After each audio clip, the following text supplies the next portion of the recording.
ఇప్పుడు మీరు future city అంటున్నారు, ఉన్న సిటీకే దిక్కు లేదు, ఫ్యూచర్ సిటీ యా సిటీ దిక్కు లేదు, యా ఉన్న సిటీ దిక్కు లేదు, హైదరాబాద్కే దిక్కు లేదు, ఇంకా ఫ్యూచర్ సిటీ. హైదరాబాద్కి ఏం జరిగిందని నిన్న మొత్తం MGBS వరదలో మునిగిపోయింది, మీ నిర్లక్ష్యం వల్లనే మునిగిపోయింది అని చెప్పేసి కేటీఆర్ అంటున్నారు. అవునా?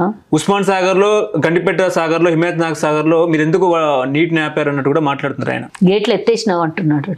ఎందుకు సడన్ గా గేట్లు ఎత్తేసారని చెప్పి నేను ఒకటి అడుగుతా. ఈ సందర్భంగా గతం రోజులు గుర్తు చేసుకోవాలి.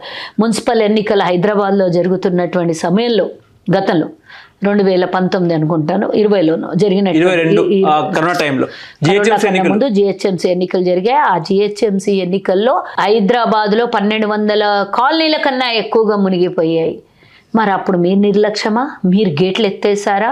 ఎందుకు నీట మునిగినాయి? ఎందుకు నిరాశ్రయులు అయిపోయినాయి? ఎంతమంది చిన్న చిన్న ఇండ్లు, గుడిసెలు కొట్టుకొని పోయినాయి. ప్రతి ఒక్క వస్తువు వాళ్ళ ఇంట్లో తడిచిపోయి వాళ్ళు నిరాశ్రయులు అయిపోయి అసలు మొత్తానికే సర్వం కోల్పోయినటువంటి వాళ్ళకి 10,000 రూపాయలు, ఇంటికి 10,000 రూపాయలు ఇస్తామని చెప్పడం అనేది మీరు చేసినటువంటి నిర్లక్ష్యమా, లేక మీరు ఎన్నికలు ఉన్నాయి కాబట్టి గేట్లు ఎత్తేసి వాళ్ళకి 10,000 ఇచ్చి వాళ్ళ ఓట్లు కొనుక్కుందామని చేశారా అని నేను అడుగుతున్నా. ఈరోజు గతం గుర్తు చేసుకోవాలి.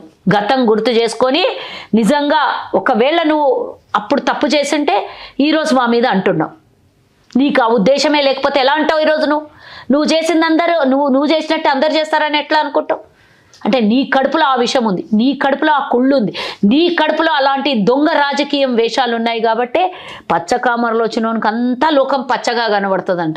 మరి 5 ఏళ్ల క్రితం వచ్చినటువంటి వరదలు హైదరాబాదుని తడిచి ముత్తెత్తేసి ఇండ్లల్లోకి ఎవరూ పోకుండా పడవలేసుకొని పోయినటువంటి రోజును గుర్తు చేసుకుంటే ఆ రోజు నువ్వు వాంటెడ్లీ గేట్లను ఎత్తేసినావు. కేటీఆర్ నువ్వు ఎత్తేసినావు అని ఈరోజు ఒక ఐటీ శాఖ మంత్రిగా ఉండడమే కాకుండా మున్సిపల్ శాఖ మంత్రిగా కూడా ఉండి నీ నిర్లక్ష్యం వల్ల 2,000 దగ్గర 2,000 ఇండ్ల 1,200 కాలనీలు 1,200 కాలనీలు నీట మునిగిపోవడానికి నువ్వే కారణమని ఈరోజు డైరెక్ట్గా ఒప్పుకున్నావు. కాబట్టి నువ్వు చేసిన పాపం పనులు అందరూ చేస్తారు అనుకోవద్దు. ఏదైతే గ్రూప్ 1 విద్యార్థులకి నువ్వు ఏటేయబోయినావో, పిల్లల భవిష్యత్తుని నువ్వు తాకట్టు పెట్టాలనుకున్నావో, పిల్లల తల్లిదండ్రులని మనోభావాలకు గురి చేయాలనుకున్నావో, ఒక తండ్రి మాట్లాడిండు, నేను బయటికి పోతే నా కొడుకు కష్టపడి చదివి పాస్ అయితే నువ్వు మీరన్న మాటలకి లంచం ఇచ్చి నీ కొడుకు ఉద్యోగం కొనుక్కుంటున్నా అని పక్కింటోళ్ళు హేళన చేసినప్పుడు నా గుండె కోత, నాకు బాధ ఏం జరిగిందో అని నాకు మాత్రమే తెలుసు ఆ బాధ అని ఒక తండ్రి చెప్పుకున్నటువంటి ఆవేదనను చూస్తూ ఉంటే ఇవన్నీ నువ్వు కుట్రపూరితంగా గతంలో చేశావు కాబట్టి అందరూ అలాగే చేస్తారనేది నీ కడుపులో ఉన్నటువంటి కుళ్ళు. గతంలో మీరు నోటిఫికేషన్లు వేయకపోవడం, 2011లో మేము నోటిఫికేషన్లు వేసి ఎగ్జామ్స్ అయిపోయిన తర్వాత నియామకాలు 2018లో చేస్తే 7 ఏళ్ల భవిష్యత్తును కోల్పోయినరు. ఆ రోజు ఎవరైతే నియామక పత్రాలు 18లో అనుకున్నారో, గతంలో 2011లో వచ్చినటువంటి రిజల్ట్ తర్వాత, నోటిఫికేషన్ల తర్వాత 2018లో నియామకాలు చేసినాం అంటే 7 ఏళ్ళు వాళ్ళ ఉద్యోగాల జీతాలు పోయినాయి, 7 ఏళ్ళలో వాళ్ళ ఎలిజిబిలిటీ పోయింది. అవన్నిటికీ నువ్వే కారణం కదా. ఈరోజు ఒప్పుకుంటున్నావా కేటీఆర్? అంటే నువ్వు తప్పు చేసినావు, గతంలో పదే తప్పు చేసినావు కాబట్టి అదే మాట నీ కడుపులో నుంచి వస్తుంది. అదే దిల్మే అయితే బాహారాత అన్నట్టు లోపల ఉన్నదంతా బయటికి కక్కుతున్నావు కదా. 1,50,000 కోట్ల కోసమే మీరు ఈ రకంగా పనులు చేస్తున్నారు.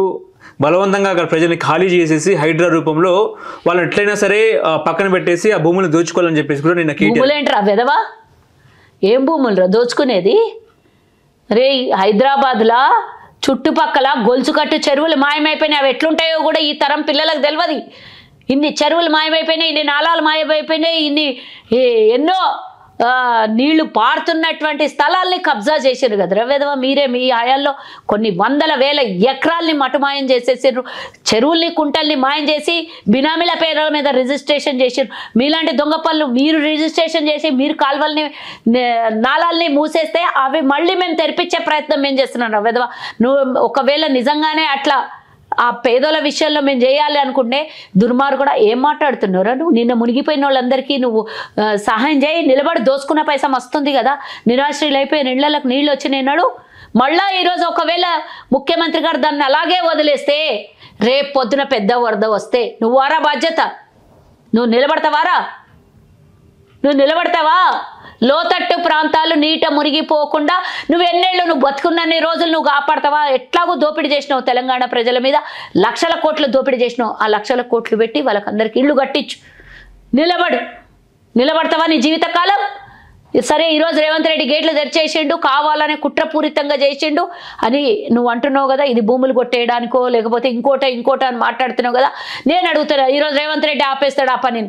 మళ్ళొకసారి రేపు పొద్దున భవిష్యత్తులో ఇలాంటి పరిస్థితి రాదు అని నువ్వు నమ్మకం ఇవ్వగలుగుతావా?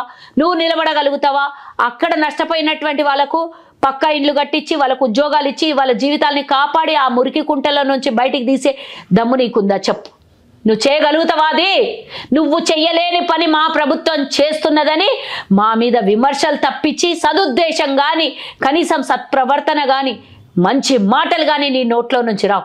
ఎప్పుడు చూసినా కుళ్ళు కుతంత్రాలు, అధికారం పోయినటువంటి మదంతో అహంకారంతో ఇంకా నేలకేసి బండకేసి తెలంగాణ ప్రజలు కొట్టినా కూడా ఇంకా తెలివి రావట్లేదు నీకు. అంటే ఇంతకన్నా దుర్మార్గుడు మనం ఎప్పుడో పూర్వంలో కథల్లో మా చిన్నప్పుడు మా కథలు చెప్పి పండబెడుతుర్రి. మా తల్లి తండ్రి చిన్నగా ఉన్నప్పుడు మా పెద్దలు, మా అమ్మమ్మలు, నానమ్మలు కథలు చెప్తుర్రి. దుర్మార్గుడు ఉంటుండే ఒక రాజ్యంలో, రాక్షసుడు ఉంటుండే.